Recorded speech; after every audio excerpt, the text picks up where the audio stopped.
महाराष्ट्र प्रांतीय trustee member माननीय अशोक सा गुजराती सर परभणी यांनी संस्थेच्या ऑडिट संदर्भात आपल्याला मार्गदर्शन करावे अशी मी त्यांना विनंती करते.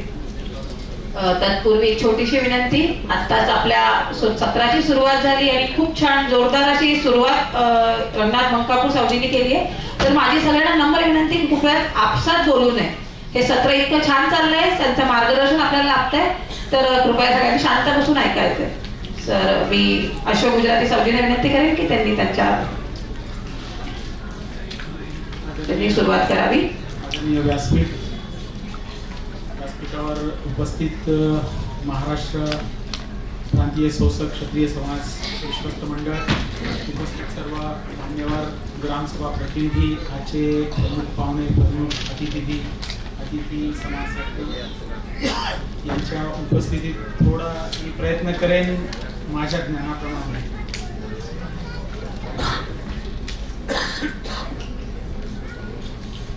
संस्था तयार झाल्यानंतर ती कशी चालवायची आणि चालवताना येणाऱ्या अडचणी काय असतात याबद्दल आदरणीय रंगनाथ सावजींनी फार व्यवस्थितपणे सांगितलेलं आहे आणि अगदी सोप्या भाषेत याबद्दल सर्वांना सांगितलं की निश्चितच सर्वांना याचा फायदा होणारच आहे. याच्यात थोडं भर टाकण्याचा माझा मानस असा आहे की संस्था चालूच कशी करायची तिथून आहे. संस्था तयार झाल्यानंतर चालवत असताना काय करावं लागतं याबद्दल सावजींनी फार व्यवस्थितपणे मार्गदर्शन केलं. तर आपण मूळ मुद्द्याकडे येऊ. आपण मुळात विश्वस्त हा काय आहे, विश्वस्त म्हणजेच कोण, काय. माणसं हे वेगवेगळ्या विचारसरणीचे असतात. त्या विचारसरणीमध्ये आपण दैनंदिनी बघतो, लोक लोभी असतात, दानव आहेत, संत आहेत, दयाळू आहेत, कर्णासारखे पण औदार्य ठेवणारे माणसं समाजात आहेत. आणि आपल्या म्हणजे दुसऱ्यांचं दुःख बघून तळमळ समाजाबाबत, त्या व्यक्तीबद्दलच्या आणि समाजाबाबतच्या अडचणी सोडवण्याची ज्या व्यक्तीकडे मानसिकता असते, असा माणूस स्वतःच्या ऐपतीनुसार ह्या अडचणी दूर करण्यासाठी समाजाला काही देण्याची इच्छा ठेवतो आणि ते देत असताना तो दिलेला जे काही असेल, तो जसं सावजींनी सांगितलं तन मन धन, तो तनाने असेल किंवा मनाने असेल किंवा धनाने असेल, ह्या तन मन धनाने दिलेल्या वस्तूला आपण दान म्हणूया.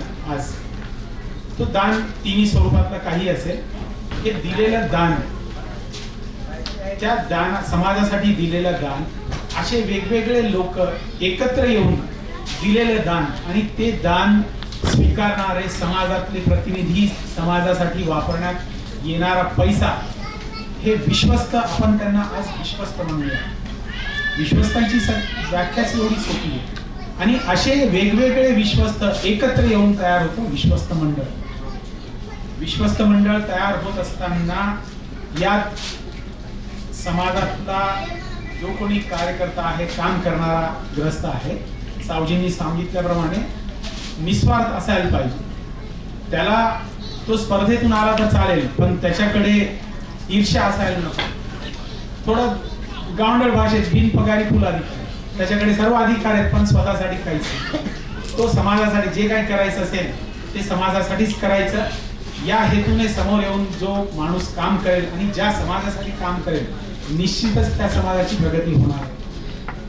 मी मागच्या वाई इथे असेल किंवा यापूर्वी परभणी इथे असेल किंवा नुकतंच गोंदियामध्ये पश्चिम महाराष्ट्राची जी बैठक झाली, मूळ मुद्दा आपला हा आहे की आपला प्रत्येक ठिकाणी समाजाचे मंदिर आहेत किंवा नाही, हा एक विषय आहे. मंदिर नसतील किंवा मंदिराच्या जागा नसतील किंवा समाज भवन नसतील तर त्या कशा तयार करायच्या किंवा आहे त्या कशा सांभाळून ठेवायच्या याबद्दलचा थोडा मी आपल्या सर्वांना सांगू इच्छितो. 1947च्या नंतर पूर्ण भारतात सर्वेक्षण झालं. सर्वेक्षण मध्ये छोटा मर्याईचा ओटा जरी असेल किंवा एखादं बांधलेलं मंदिर जरी असेल, त्या ठिकाणी उपस्थित असलेल्या व्यक्तीला शासनाने विश्वस्त म्हणून नेमलेले.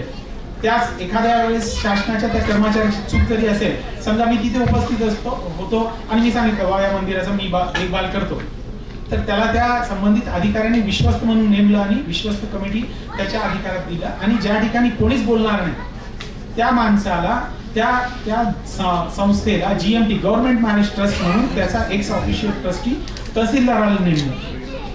या अशा अनंत संस्था आहेत. आज पण भारतातल्या पुष्कळशा संस्था अशा आहेत की ज्या ठिकाणी एक्स ऑफिशियल ट्रस्टी हा तहसीलदार आहे. जसं आज त्यावेळेसच्या व्यवस्थापनेमध्ये आजच्या घटनेमध्ये सांगतो, ज्योतिर्लिंग औंढा नागनाथ असेल किंवा तुळजाभवानी मंदिर असेल, या ठिकाणी आजही एक्स ऑफिशियल प्रेसिडेंट हा शासकीय कर्मचारी आहे.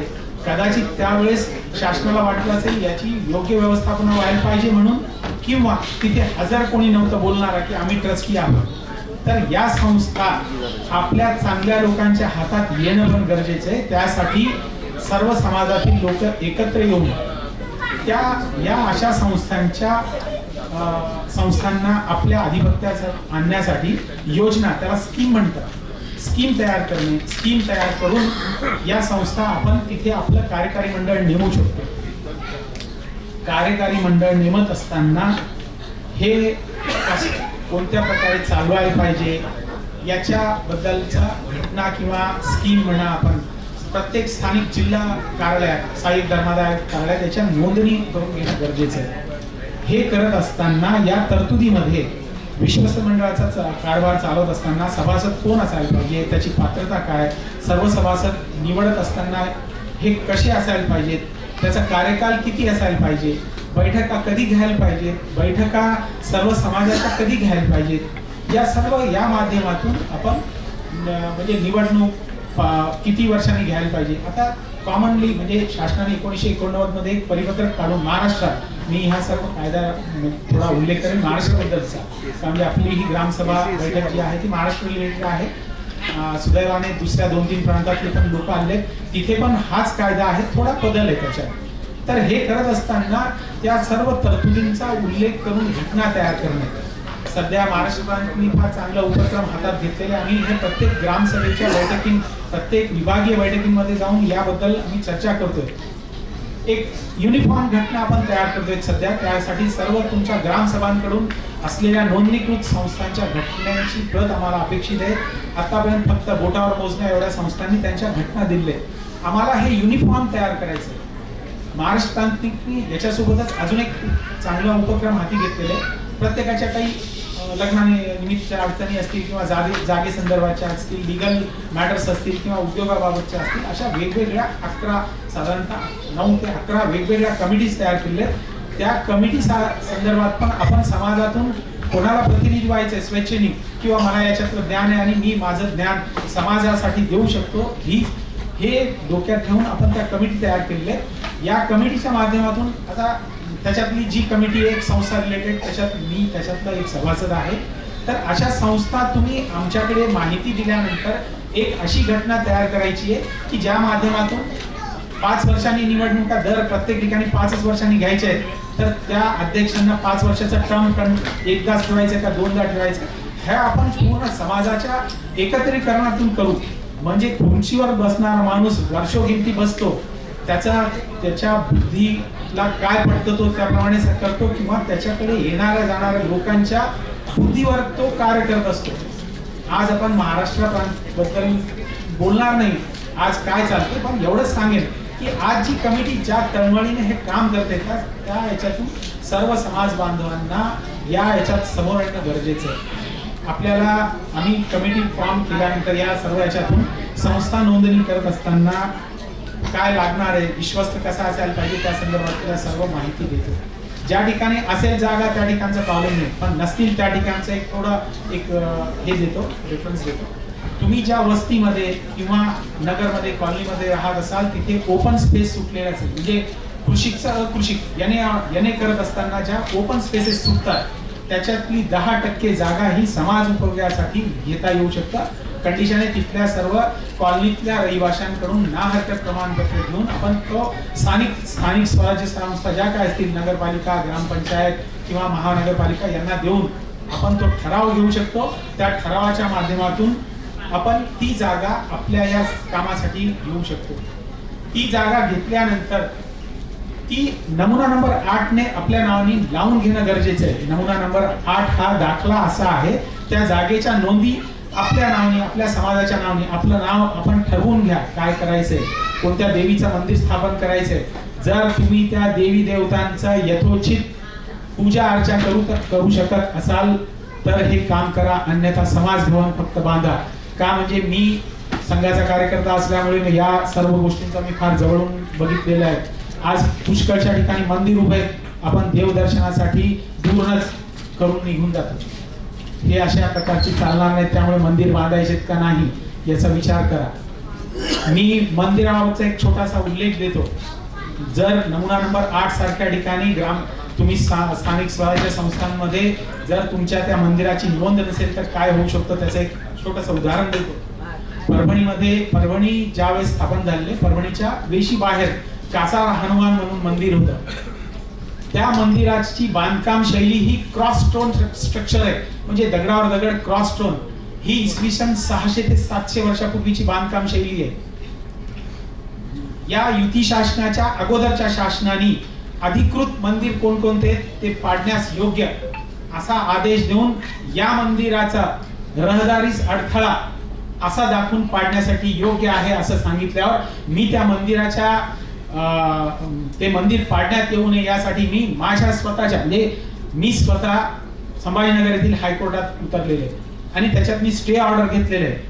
जर तुम्ही नमुना नंबर 8 मध्ये तुमच्या त्या जागेच्या मंदिराचा समाजाचा उल्लेख नसेल तर शासन कधीही ते पाडू शकतं. हे फक्त हे कायदे हिंदू समाजासाठी आहेत.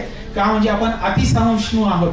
आपल्यावर अत्याचार झाले, इंग्रजांनी केले, मुघलांनी केले, ते सर्व सहन करतोय आपण, फक्त बघ्याचा रोल करतो. तर रोल तो न पार पडता या अशा प्रकारे नोंदी लावून घेणं गरजेचं आहे. सध्या ज्या अधिकाऱ्यांनी हे मंदिर कासार हनुमान पाडण्यासाठीचे आदेश दिलेत ते आता याच भागात कुठेतरी कलेक्टर म्हणून कार्यरत आहेत.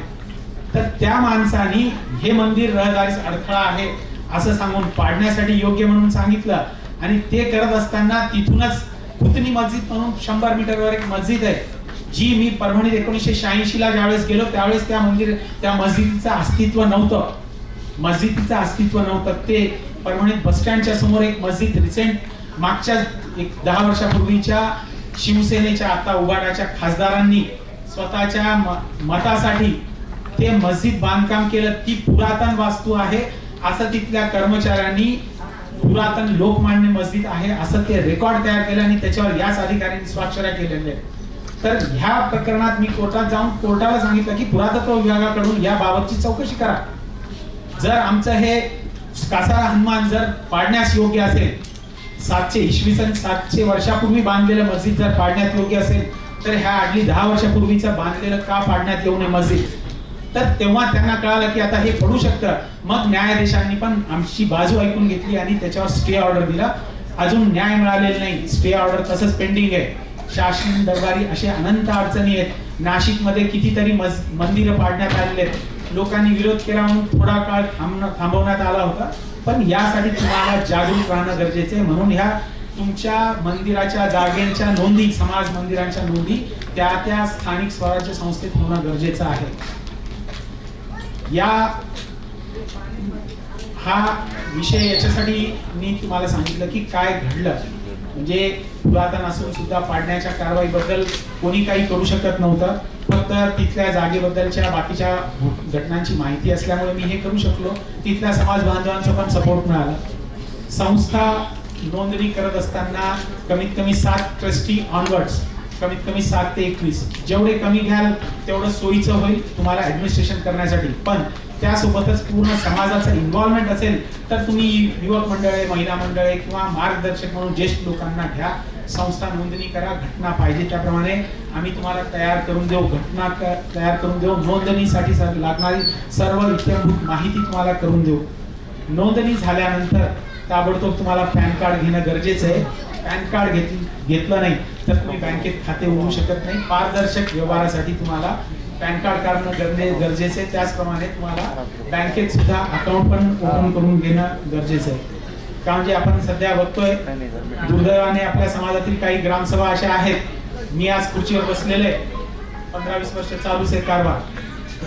सभासद होण्यासाठी प्रत्येकाने अर्ज करा. प्रत्येक त्या सभासद कोण व्हायला पाहिजे यासाठीच्या नियमावलीमध्ये तुम्ही समाजाचा प्रत्येक परिवार हा सभासद असायला पाहिजे हे कंपल्सरी लिहून घ्या.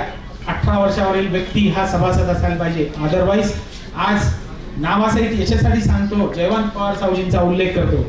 जयवंत पवार सावजी मागच्या 25 वर्षापासून झोपलेले होते संगमनेर ग्रामसभेत. 15 लोकांचीच कार्यकारी मंडळ घेऊन मागच्या 25 वर्षापासून ते कारभार बघतायत. आता त्यांना कळालं की आपली ही खुर्ची हलू शकते, म्हणून मागच्या वर्षात त्यांनी 100 लोकांना सभासद करून घेतला. जे समाजातले इतर प्रतिनिधी अर्ज करतात सभासद होण्यासाठी त्यांना ते सभासद करून घेत नाहीत आणि सभासद न करून घेण्यासाठी कारण देत नाहीत. अशा व्यक्तींच्या विरोधात सहाय्यक धर्मादाय आयुक्त कार्यालयात आपण अर्ज देऊ शकतो. त्यांच्या कारभारावर ते जे काही कारभार चालवतात त्याच्यावर पण आपण ताशेरे ओढण्यासाठी कायद्यातल्या तरतुदी आहेत. सेक्शन 41A to 41E याच्या वेगवेगळ्या तरतुदीनुसार अशा माणसांना पायउतार करणं गरजेचं आहे समाजाच्या हितात. तिथे हिशोबाचा काय घोळ आहे काय नाही हा विषय मी सांगणार नाही. संगमनेरवासियांना फार चांगल्या प्रकारे माहिती आहे आणि स्वतः जे अध्यक्षांना अंतःकरणातून माहिती आहे की आपण काय केलंय. का म्हणजे त्याच्यातल्या काही ॲफिडेव्हिट्स माझ्याकडे आहेत. तुम्ही मंदिराच्या ओट्यांवर भाडं वसूल करता आणि स्वतःच्या जागेत घेता. अशा समाज प्रतिनिधींना निवडून देऊ नका अशी सर्व सभेतील प्रतिनिधींना माझी विनंती आहे. ह्या नोंदणीकृत संस्था चालवत असताना ज्या समाजातील व्यक्ती दान देतात, रोख रक्कम घेण्याची मर्यादा ही फक्त 2000 रुपये. दररोज तो माणूस 2000 रुपये तुम्हाला देऊ शकतो नगदी, पण त्यापेक्षा जास्त तुम्ही स्वीकारू शकत नाहीत. अदरवाईज आयकर कायद्यानुसार त्याला दंड आकारण्यात येतो. मॅक्सिमम टॅक्स स्लॅब जो काही असेल आज 25% 30% असेल एवढी तुम्हाला आयकर लागू शकतो. त्यामुळे तुम्ही हे स्वीकारू शकत नाही.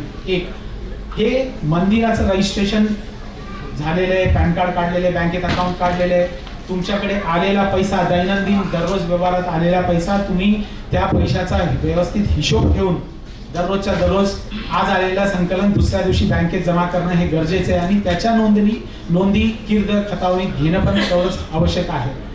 डोनेशन तुम्ही 2000च्या वर काही घ्यायचं असेल तर तुम्ही अकाउंट पे चेकनी, फोन पेनी या माध्यमातून स्वीकारू शकता. तुम्ही दान ही वस्तू स्वरूपात जरी घेतलेली असेल तर त्याची स्थावर मालमत्ता वही त्याच्या नोंदी घ्या. या नोंदी दरवर्षी या नोंदी तुम्हाला अपडेट करणं गरजेचं आहे. सहाय्यक धर्मादाय कार्यालयात या नोंदी जर अपडेट केल्या नाही आणि शासनाला वाटलं तर तुमच्याकडून दंड कमीत कमी 10,000 रुपयापर्यंत वसूल करू शकतात. तुम्हाला तुमच्या दरवर्षी एप्रिल महिन्यात तुमच्याकडे किती सभासद आहेत, सभासदांची संख्या, त्याची सभासद नोंद वहीची प्रत सुद्धा तुमच्या कार्यालयात दाखल करणं गरजेचं आहे. घटनेतील तरतुदीनुसार आता भारताने ज्याप्रमाणे ऍक्सेप्ट केले दर 5 वर्षांनी निवडणूक आहे, याच निवडणुकीच्या पद्धती ह्या त्या संस्थांसाठी पण लागू आहेत. संस्थांना पण दर 5 वर्षांनी निवडून आल्यानंतर नवीन कार्यकारिणीचा बदल अर्ज आज महाराष्ट्रातल्या कित्येक ग्रामसभांच्या बदल अर्ज ह्या पेंडिंग आहेत. त्या सर्व ग्रामसभांतील प्रतिनिधींना आम्ही आवाहन करतो, तुमच्याकडे जेवढ्या ग्रामसभांच्या अडचणी आहेत त्याची right from the registration day 1 पासून आजपर्यंतचे जेवढे कागदपत्र असतील त्या सर्व कागदपत्रांची छायांकित प्रत आमच्यापर्यंत पोहोचवण्याची विनंती आहे. तुम्हाला तुम्ही पाठवून द्या. याच्यात काय व्यवस्थित मार्ग निघू शकतो कायद्याने आणि एक चांगला मार्ग काढून समाज प्रगतीसाठी नेऊ. 10% ओपन स्पेस मधल्या जागा ह्या मंदिर मी विरोध नाही मंदिरांना, पण भवन केल्यानंतर त्या ठिकाणी अभ्यासिका आणि अभ्यास वाचनालय तुम्ही सुरू करू शकता. अभ्यासिका करत असताना समाजातील गुणवंत विद्यार्थ्यांना मार्गदर्शन देण्यासाठी अजून एक कमिटी आहे. आज आलेलेच या बैठकीसाठी आलेले समाजातील रत्न जे आहेत ज्यांनी एक चांगलं अचिव्हमेंट केले ते मार्गदर्शन करायला तयार आहेत की आम्ही या पदापर्यंत कसे गेलो यासाठी काय करायचंय. तर असे लोक पण आपल्याला मदत करणार आहेत. ज्यांच्याकडे आज आमच्याकडे आता एक छोटंसं एक उदाहरण देतो. 1961 मध्ये आयकर कायदा आलेला आहे. 1961 ते 2021 पर्यंतच्या जेवढ्या आयकर संबंधातल्या आणि विक्री कर, GST, वॅट, GST या अशा वेगवेगळ्या नोंदी असलेल्या पुस्तिका परभणीमध्ये सर्वात मोठी लायब्ररी मराठवाड्यातली आमच्या मोठ्या दादांकडे होती आणि दादांनी ते सर्व पुस्तकं आता आम्ही हे सर्व एकदा रेफरन्ससाठी वापरतो आणि त्याचा गरज असेल तेव्हा वापरतो. याचं आता हे झालंय काय म्हणतो त्याला ऑनलाईन झालंय. तर या सर्व पुस्तकं फार मोठी रकमेची पुस्तकं दादांनी कॉलेजच्या विद्यार्थ्यांना अभ्यासक्रमासाठी लागतात म्हणून दिलेले, ते घेण्यासाठी कॉलेजवाल्यांना अख्खी एक खोली बांधून घ्यावी लागली. हे समाज आमच्याकडे स्टोर रूम मध्ये ठेवून, शोकेस मध्ये ठेवून त्याचा उपयोग नाही, म्हणून दादांनी त्या परभणीतल्या लॉ कॉलेज आणि DTL diploma in taxation law या कॉलेजवाल्यांना ती दान दिली. तुमच्याकडे पण अशा पुस्तक, तुमचं वाचन झालेलं असेल तर असे पुस्तकं तुम्ही तुमच्या स्थानिक त्या सभागृहाला द्या. कदाचित लोकांना आज वाचन संस्कृती राहिली नाही का, म्हणजे मोबाईल एवढा जवळचा झालेला आहे की दिवस रात्र रील बघण्याच्या नादात तासन तास टाकतात मुलं, पण नवीन काही घेण्याच्या मानसिकतेत कोणी नाही. आणि नवीन पिढी समाजकार्यातच यायला तयार नाही, त्यामुळे त्यांना तयार करता येऊ शकतं का ते पण आपण बघा. रजिस्ट्रेशन डोनेशन बद्दलचा विषय संस्थांच्या येत असताना ATG देणगी देणाऱ्या व्यक्तीला आपण काही फायदा व्हायला पाहिजे, यासाठी आपण आयकर कायद्यातून ATG या कलमचा आपण बेनिफिट घेऊ शकतो. पूर्वी 35AC 1-2 म्हणजे रिसर्च ऍक्टिव्हिटीसाठी सुद्धा डोनेशन घेता येऊ होतं. आता त्याच्यात काही बदल झालेले आहेत, पण ATG मध्ये तुम्ही जी काही देणगी द्याल त्याच्या उत्पन्नाच्या 50% म्हणजे दिलेल्या देणगीच्या 50% पर्यंत वजावट मिळते, पण त्याला काही नियम व अटी लागू आहेत. हे घेतल्यानंतर तुम्हाला वर्ष संपल्यानंतर, आर्थिक वर्ष संपल्यानंतर 15 तारखेपर्यंतच याची माहिती वेबसाईटवर, शासनाच्या आयकराच्या वेबसाईटवरच टाकल्यानंतर देणगी देणाऱ्या व्यक्तीला त्याचा फायदा होतो, अन्यथा होत नाही. तुम्ही वर्ष संपल्यानंतर हे तुमचे डे टू डे ट्रान्झॅक्शन जर कीर्द खतावणीमध्ये व्यवस्थित नोंदणी केलेली असेल तरच तुम्ही हे 15 दिवसाच्या आत तुम्ही देऊ शकता. ते देत असताना डोनर्सचा PAN card, Aadhaar card, email ID, mobile number या सर्व गोष्टींची माहिती पण द्यावी लागते. तर डोनेशन घेत असताना हे पण घ्या. हे झाल्यानंतर तुम्हाला तुमच्या संस्थेचं ऑडिट करून घेणं गरजेचं आहे.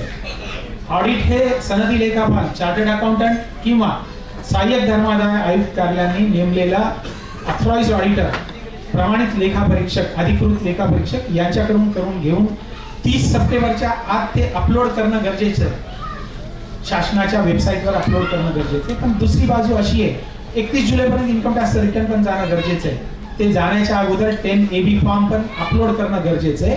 अदरवाईज तुम्ही जे काही उत्पन्न मिळालं, ज्या कारणासाठी मिळालेलं आहे देणगी, त्याच्या खर्चाची वजावट तुम्हाला क्लेम करता येणार नाही आणि क्लेम डिसअलो झाल्यामुळे तुम्हाला आयकर लागू शकतो. म्हणून तुमचं रेकॉर्ड तयार करून ताबडतोब ऑडिट करून घेऊन त्याचे रिटर्न दाखल करणं हे पण तेवढंच गरजेचं आहे. बँकातील सर्व नोंदी, पैसा कोणाकडून आलेले आहे, काय कामासाठी करतो, आणि करत असताना शक्यतो नोंदणीकृत रजिस्टर्ड विक्रेत्याकडून, ज्याच्याकडून तुम्ही माल विकत घेणार असाल अशा रजिस्टर्ड विक्रेत्याकडूनच तुम्ही शक्यतो पावत्या घ्या. अन्यथा कमीत कमी तो स्थानिक स्वराज्य संस्थेत तरी नोंदणीकृत असायला पाहिजे अशा व्यापाऱ्यांकडून घ्या. याच्यात स्वार्थ आणि परमार्थ आहे. माझा स्वार्थ असा आहे की मी काहीतरी देशाला देण्यासाठी कोणाला तरी बाधिल करत आहे, म्हणजे त्याच्यावर मी ऑब्लिगेशन आणत आहे. परमार्थ असा आहे की मला माझा हिशोब ठेवत असताना मी माझ्या हिशोबात प्रामाणिक आहे हे दाखवणं पण गरजेचं आहे. त्यामुळे हे पण तेवढंच व्यवस्थितपणे, काटेकोरपणे आपण पालन करावे असे मला वाटतं. तुम्ही हे तुम्हाला एकूण मिळालेली निधी त्याचा खर्च करत असताना हेड ऑफ अकाउंट ज्या त्या खर्च शीर्ष व्यवस्थित जर केलं नाही तर धर्मादाय आयुक्त कार्यालय पण आपल्याकडून 2% अधिभार तुमच्याकडे ऍडिशनल शुल्क वसूल करू शकतं. त्याच्यातल्या काही वजावटी आहेत, त्या वजावटींवरचा पण खर्च व्यवस्थित तुम्हाला दाखवणं गरजेचं आहे. तुम्ही समाजात विविध उपक्रम घेत असताना तो धार्मिक स्वरूपाचा आहे का, हे धार्मिक जरी असेल तर त्याला तुम्ही शिक्षणाशी कशी सांगड घालून हे सर्व करू शकता हे बघा. तर तो खर्च तुम्ही त्या धार्मिक स्वरूपात टाकण्याऐवजी शैक्षणिक स्वरूपात आता छोटा एक उदाहरण देईन. हळदी कुंकू कार्यक्रम महिलांसाठीचा हळदी कुंकूचा कार्यक्रम असेल तर त्या कार्यक्रमासोबतच तुम्ही एखादं व्याख्यान अरेंज करा जिथे समाज प्रबोधन होऊ शकतं, समाजाला काही देता येईल. ते संपूर्ण खर्च त्या हेडमध्ये टाका. हे टाकल्यामुळे काय होईल, त्या धर्मादाय आयुक्त कार्यालयाच्या खर्चाच्या शीर्षमध्ये तुम्ही एक शैक्षणिक कार्यासाठी सेक्युलर एज्युकेशन, आपण पण धार्मिक कार्यक्रम देत नाही, म्हणजे धार्मिक कार्यक्रम आपला जरी हळदी कुंकू हा धार्मिक कार्यक्रम जरी असेल तर त्याची सांगड एक समाज प्रबोधनासाठी ज्ञान सर्वांना देण्यासाठी आपण करतोय, याच्यासाठी आपण केल्यामुळे त्याचा बेनिफिट आपल्याला होतो. आणि ह्या सर्व गोष्टी वेळेच्या आत जर केल्याने आपण तर आपल्याला 10,000 पर्यंतचा दंड लागू शकतो. याची सर्व समाज बांधवांनी म्हणजे लक्ष घेणं गरजेचं आहे. आपल्याला आज मी रजिस्ट्रेशन टू ऑडिट अपलोडिंग आणि आयकरचे रिटर्न दाखल करणे या सर्व संदर्भात तुम्हाला माहिती दिली आहे. तुमच्या बदल अर्ज दर 5 वर्षांनी निवडणुका कशा घ्यायच्या, घेतलेल्या निवडणुका बद्दल कसे बदल अर्ज दाखल करायचे याबद्दल मी सांगितलेलं आहे. तुमच्या ज्या काही अडचणी असतील तुम्ही प्रांतिककडे तुम्ही निसंकोचपणे देऊ शकता आणि आम्ही तुम्हाला गरज पडेल त्याप्रमाणे प्रत्येक वेळेस मदत करू आणि तुम्हाला मार्गदर्शन करू. या कार्यक्रमासाठी मला महाराष्ट्र प्रांतिकनी बोलवलेलं आहे त्याबद्दल मी त्यांचे आभारी आहे. आणि आपण सर्वजण उपस्थित झालात इथे हे समजून घेण्यासाठी त्याबद्दल तुमचे सर्वांचे पण आभारी आहे. एक विनंती आहे, तुमचे नाव आणि मोबाईल नंबर द्या, सगळ्यांना सेव्ह करून द्या. कोणाला गरज वाटली तर तुमच्याशी कॉन्टॅक्ट होईल. मी आता माझा नाव आणि नंबर देतो, पण हे मला देण्याऐवजी समितीची एक वेगळी समिती गठीत होणार आहे, वेबसाईटवर होणार आहे. म्हणजे आम्ही त्या वेगवेगळ्या 11 कमिट्या तयार केलेल्या, त्या कमिट्या आम्ही याच अशाच कामासाठी तयार केलेल्या. तर त्या कमिटीवर आम्ही रिसेंटमध्ये एक व्हॉट्सअप ग्रुप तयार करणार आहे. गुड नाईट, गुड मॉर्निंग हे टाकू नका, तुमच्या अडचणी त्याच्यावर टाका, म्हणजे आम्हाला पण सोडवण्यासाठी सोयीचं होईल. माझं नाव अशोक राजेश्वर गुजराती, मी परभणी ग्रामसभेचा प्रतिनिधी आहे. माझं नाव म्हणजे नंबर, मोबाईल नंबर सोपं आहे 7769999799. आपण पुण्याला घटनापत्र संदर्भात, आदर्श घटनापत्र संदर्भात काहीतरी हे तयार करणं होतं, त्याबद्दल बोलायला.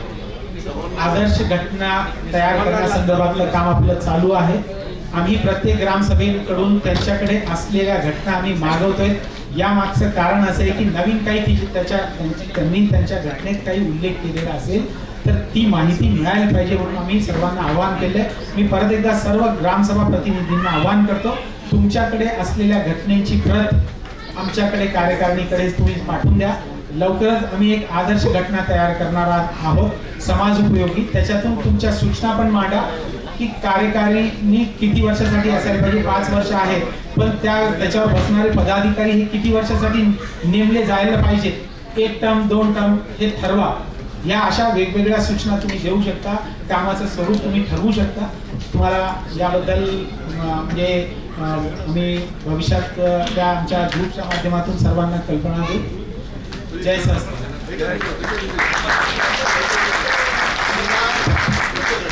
धन्यवाद अशोक सावजी. एक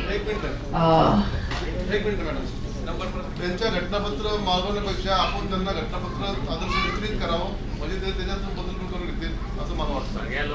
ठीक आहे, सूचना आम्ही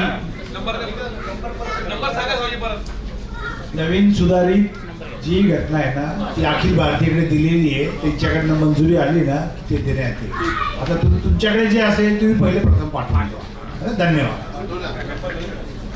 धन्यवाद अशोक सावजी. अशोक सावजींचं आज आपल्याला समाज संस्थेबद्दलचं मार्गदर्शन लाभलं. विश्वस्त म्हणजे काय, विश्वस्त कसा असावा आणि समाजात थोडंसं अजून बोलायचं. थोडा एखादा नवीनच म्हणजे नावाचा उल्लेख करतो. जयवंत पवार सावजींनी एक नवीनच फंडा काढला होता.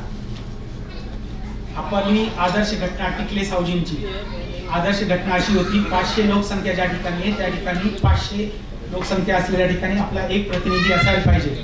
त्या प्रतिनिधींची लोकसंख्या म्हणजे त्या प्रतिनिधींमधून कार्यकारी मंडळ निवडलं जात होतं. त्याला पण मर्यादा दिल्या होत्या. आता सोलापूरमध्ये फार मोठ्या प्रमाणात लोकसंख्या असल्यामुळे तिथले कदाचित प्रतिनिधी जास्त येतील, पण किती प्रतिनिधी घ्यायचे याबद्दलची एक आदर्श घटना त्यांनी तयार केली होती. पण आता जयवंत पवार सावजींना खुर्ची सोडायची नाही, त्यामुळे नवीन फंडा काढला. किंवा आता हे जे नवीन कार्यकारी मंडळ अस्तित्वात आलेले हे लोक समाजाचे सदस्यच नाहीत, त्यामुळे यांना काही अधिकारच नाही. मुळात जयवंत सावजीच हे अधिकार म्हणजे सदस्य नाही. मुळात जयवंत सावजीच हे सदस्य नाही. आता ते चुकीचे विधान करतायत, समाजाला विभागण्याचं काम ते करतायत आणि चुकीचा निरोप देत आहेत.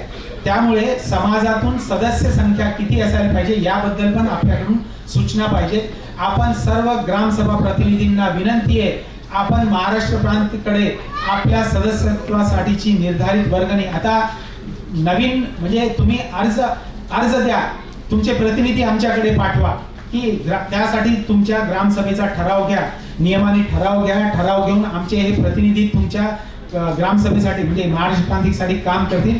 या पद्धतीने तुमचे प्रतिनिधी रायटिंग मध्ये पाठवा. आम्ही सर्व काम या नवीन कार्यकारिणीने फार चांगला उपक्रम राबवलेला आहे. जे करायचे ते रायटिंग मध्ये करायचे, जे बोलायचे ते रेकॉर्डवर बोलायचं, तोंडी काही बोलायचं नाही. त्यामुळे आपल्याला विनंती आहे की आपण आपले प्रतिनिधी समाजातल्या सर्व लोकांची बैठक बोलवून निवडून आमच्याकडे पाठवा, जेणेकरून आमच्याकडे होत असलेल्या कामाचा लेखाजोखा त्या प्रतिनिधींच्या मार्फत तुमच्या ग्रामसभेपर्यंत येईल. धन्यवाद अशोक सरजी, तुमचं आम्हाला समाज संस्थे विशेष सूचना गुजरातवाल्यांना स्पेशली गुजरातवाल्यांनी त्यांच्या लोकसंख्येप्रमाणे 2 प्रतिनिधी आणि जर जास्त तुमची लोकसंख्या असेल तर अधिक जरी तुम्ही दिले प्रतिनिधी तर महाराष्ट्र प्रांतीतला तुम्ही ठराव करून पाठवावे ही नम्र. धन्यवाद. धन्यवाद उदय सरजी. तर आपण आता आजच्या ह्या पहिल्या सत्रातलं पुढचं सेशन सुरुवात करतोय. श्री विलास सावजी कटारे. विलास सावजी कटारे हे नेहमीच महाराष्ट्र समाजासाठी आपल्या सहकारी समाजासाठी कार्यरत असतात. त्यांचं श्री महाराष्ट्र प्रांतीय सदस्य आहेत, तसेच सहस्रार्जुन जागृतीचे संपादक आहेत. तर मी श्री विलास सावजी कटारे यांना विनंती करेन की त्यांनी त्यांचं मनोगत व्यक्त करावं आणि त्यांचं मार्गदर्शन आपल्या